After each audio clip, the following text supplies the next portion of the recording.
The world's most powerful rocket to date is the Saturn V rocket. That's the one that took the Apollo astronauts to the moon.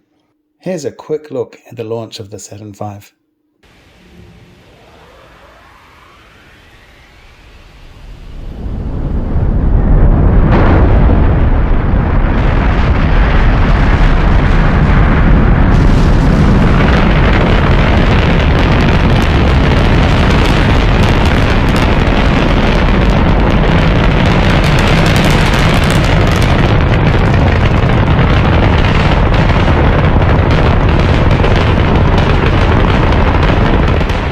Yep, that's a powerful rocket, but in 8 days' time it won't be the most powerful. NASA has been working on the SLS, the Space Launch System, and in 8 days' time, on Monday the 29th, if you're interested in watching it live, that would be 10:33 p.m. Australian Eastern Standard Time. You can watch it through NASA or on YouTube live. That will become the most powerful rocket ever. The mission is Artemis 1. It will actually go way past the moon before coming back to Earth in about a 20 to 25 day mission time. Now this is essentially a trial run. Artemis 2, due to launch in a couple of years, will be a manned mission. 4 astronauts will be on that mission. They will fly around the moon and come back to Earth in about an 8 to 10 day mission time.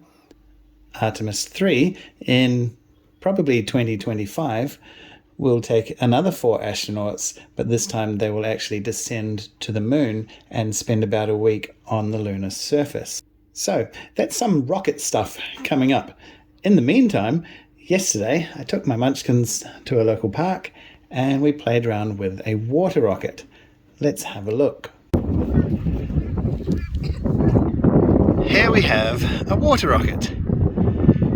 It's a pretty straightforward device.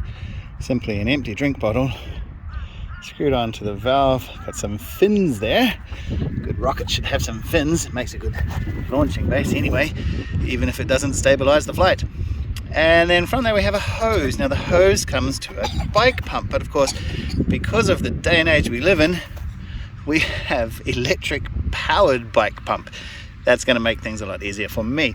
The idea is when I do this and put some pressure into the bottle, by blowing air into the bottle, it increases the pressure inside the bottle, and eventually the pressure will be enough to pop the rocket out of the valve and it should fly off. Let's have a look.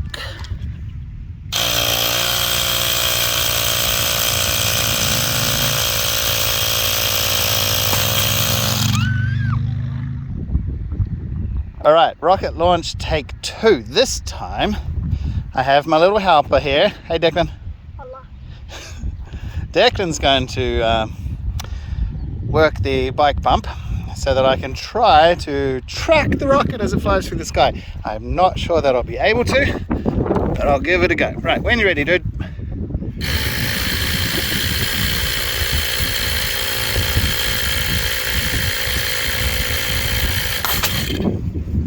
Yeah, I lost that. Alright, you got it. Now, for a third launch, I actually recorded in slow motion. Let's take a look.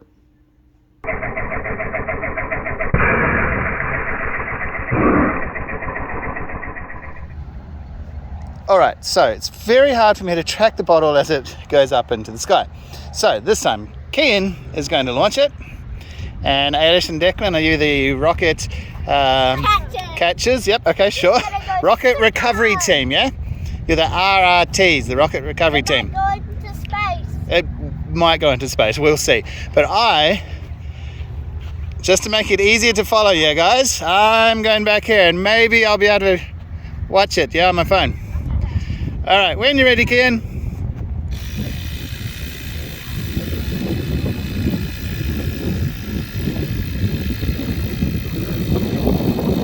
I actually changed the valve, so it should need more pressure. Where'd it go? There it is. All right.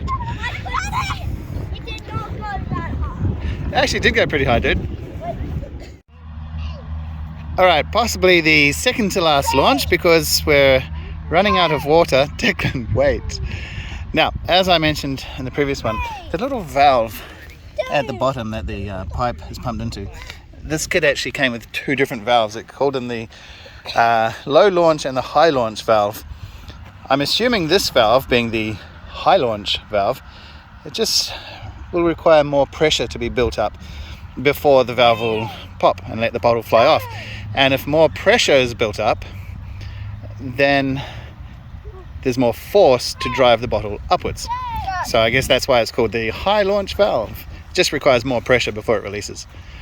All right, buddy, I'll try and track this one. 3, 2, 1.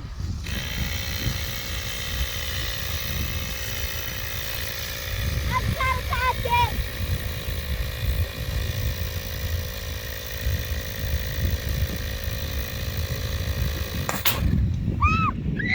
Yeah, I can't see it. Oh, it's this way, guys. Now here's another slow motion video, but of course this is the more high pressure valve, which means there was more force pushing the water out the back of the rocket into the ground. So look at what I got covered in.